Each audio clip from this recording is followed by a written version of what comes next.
بسم اللہ الرحمن الرحیم۔ بہت سے صحابہ رضوان اللہ علیہ مجمعین نے نبی کریم صلی اللہ علیہ وسلم سے اپنے خواب کا بیان کیے کہ شب قدر رمضان کی 27ویں رات ہے۔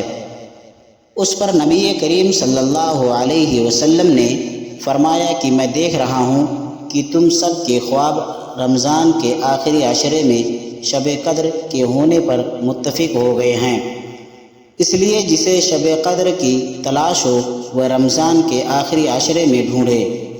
صحیح بخاری حدیث نمبر 1158۔ بسم اللہ الرحمن الرحیم۔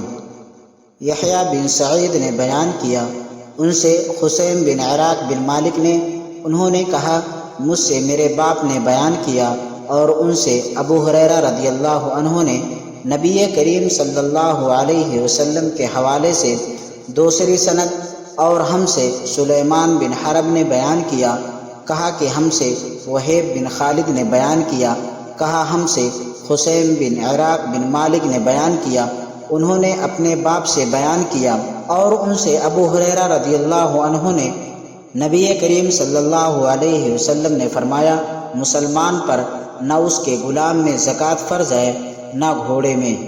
صحیح بخاری حدیث نمبر 1464۔